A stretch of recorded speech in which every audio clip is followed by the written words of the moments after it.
വളരെയധികം സന്തോഷത്തോടെയും അഭിമാനത്തോടെയുമാണ് ഇവിടെ നിൽക്കുന്നത്. കീം ഫലപ്രഖ്യാപനം വന്നു. അതിൽ 1ാം റാങ്ക് സംസ്ഥാനത്ത് കരസ്ഥമാക്കിയിരിക്കുന്നത് അങ്കമാലി അയ്യമ്പുഴ സ്വദേശി റോഷൻ രാജു ആണ്. റോഷൻ രാജുവിന് എല്ലാവിധ അഭിനന്ദനങ്ങളും നേരുകയാണ്. അദ്ദേഹം ഇതിനു മുമ്പ് JEE എക്സാമിനേഷനിൽ സംസ്ഥാനത്ത് 1ാം റാങ്ക് കരസ്ഥമാക്കിയ വിദ്യാർത്ഥിയാണ്. അന്ന് 1ാം റാങ്ക് കരസ്ഥമാക്കി ഏതാനും ആഴ്ചകൾക്ക് മുമ്പാണ് റിസൾട്ട് വന്നത്. സ്വാഭാവികമായും എൻ്റെ മണ്ഡലത്തിലുള്ള ഒരു വിദ്യാർത്ഥി എന്ന നിലയിൽ, ഒരു കുടുംബം എന്ന നിലയിൽ അദ്ദേഹത്തെ അന്ന് അനുമോദിക്കാനായിട്ടുള്ള അവസരം ലഭിച്ചിരുന്നു. അതിനുശേഷം പല വേദികളിലും റോഷൻ രാജുവിനെ അഭിനന്ദിക്കാനായിട്ട് കഴിഞ്ഞിരുന്നു. എന്തായാലും ഇപ്പോൾ കീമിലും അദ്ദേഹം 1ാം റാങ്ക് കരസ്ഥമാക്കിയതിൽ വളരെയധികം സന്തോഷമുണ്ട്.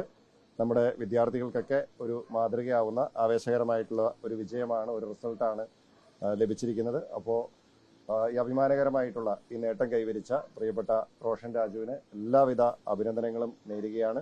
അദ്ദേഹത്തോടൊപ്പം അദ്ദേഹത്തിൻ്റെ കുടുംബത്തെയും അദ്ദേഹത്തെ പ്രാപ്തമാക്കിയ അധ്യാപകരെയും എല്ലാം ഈ അവസരത്തിൽ പ്രത്യേകമായിട്ട് ഓർക്കുകയാണ്. എല്ലാവർക്കും എല്ലാവിധ അഭിനന്ദനങ്ങളും നേരുന്നു. റോഷൻ രാജുവിന് അദ്ദേഹത്തിൻ്റെ മുന്നോട്ടുള്ള വിദ്യാഭ്യാസത്തിനും മുന്നോട്ടുള്ള ജീവിതത്തിനും എല്ലാവിധ ആശംസകളും ഭാവുകങ്ങളും നേരുകയാണ്. എന്തായാലും പറയണ്ടേ പറഞ്ഞു. നല്ല സന്തോഷമുണ്ട്. ഞാൻ മന്ത്രി എൻ്റെ വീട്ടിൽ വന്ന് എന്നെ ഇങ്ങനെ ആദരിക്കും ഞാൻ ജീവിതത്തിൽ ഇതുവരെ പ്രതീക്ഷിച്ചിട്ടില്ല. അപ്പോൾ ഇതിലെല്ലാത്തിലും നന്ദി പറയാൻ ദൈവത്തിനോട് എനിക്ക് നന്ദി പറയാൻ ആഗ്രഹമുണ്ട്. അപ്പോൾ ഈ ആവശ്യത്തിൽ എന്നെ സഹായിച്ച എല്ലാവർക്കും ഒരുമിച്ച് നന്ദി പറയാൻ ആഗ്രഹിക്കുന്നു. Okay, thank you.